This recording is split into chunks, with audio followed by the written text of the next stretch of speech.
ગુજરાતભરમાં ઉત્તરાયણ પર્વની ધામધૂમથી ઉજવણી કરવામાં આવી રહી છે, પરંતુ સાબરકાંઠાના અંતરિયાળ આદિવાસી વિસ્તારોમાં ઉત્તરાયણનો તહેવાર કંઈક અનોખી પરંપરા સાથે જોડાયેલો છે.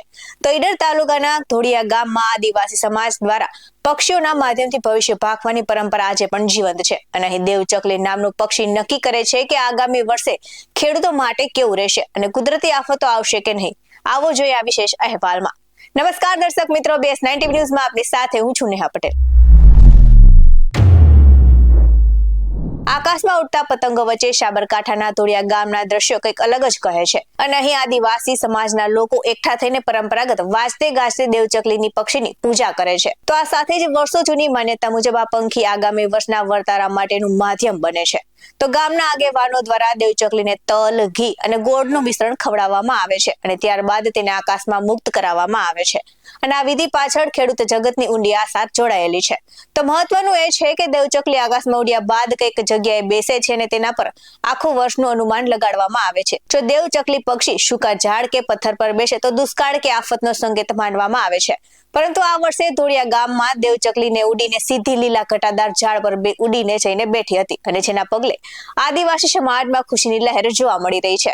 તો ગ્રામજનોની માન્યતા મુજબ લીલા ઝાડ પર પક્ષીનું બેસવું એ સંકેત છે કે આગામી વર્ષમાં સારો વરસાદ થશે અને ખેતી પાકમાં વિપુલ પ્રમાણમાં ઉતારો આવશે. તો આ સાથે જ આધુનિક યુગમાં જ્યાં વિજ્ઞાન આગળ વધી રહ્યું છે, તે સાબરકાંઠાના આદિવાસી વિસ્તારોમાં આજે પણ પ્રકૃતિ અને પક્ષીઓ પ્રત્યેનો આ લગાવ અને વિશ્વાસ અતૂટ રહ્યો છે. તો દેવચકલી આપેલા શુભ સંકેતથી જગતનો તાત હવે સારા વર્ષની આશા સાથે ખેતીના કામમાં જોતરાયો છે. આ સાથે જ વધુ વિગતે સાંભળીએ ગ્રામજનો પાસેથી.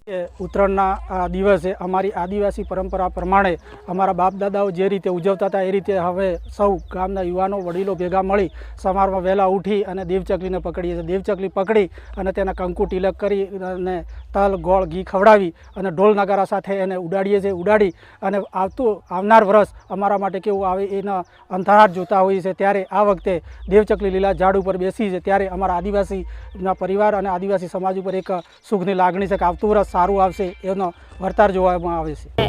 અમે બાપ દાદા પહેલાં ચલાવતા હતા એ રીતે દીવલી પકડાતા, પકડીને અમે ઢોલ વગાડી છે. ઢોલ વગાડીને અમે દીવલી ઉડાડીએ છીએ. અમે નેલમથી નાચીએ છીએ, એને ખાવા આલીએ છીએ. એની પછી સોકાડોણ, ધલી એ બધું ખવડાવી ને એને ઉડાડીએ છીએ. ઉડાડીને પછી અમે વરસ જોઈએ છીએ કેવું વરસ આવે છે એના માટે અમે બધું કરીએ છીએ. વરસ હવે એના ઉપર આધાર છે કે હવે બેઠી છે એના ઉપર આધાર છે કે વરસ સેવું આવે સેવું ના આવે એ નક્કી થાય, પણ આમ અંદાજ મારીએ છે કે સારું આવે.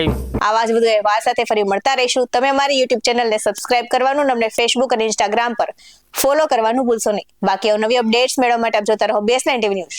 નમસ્કાર.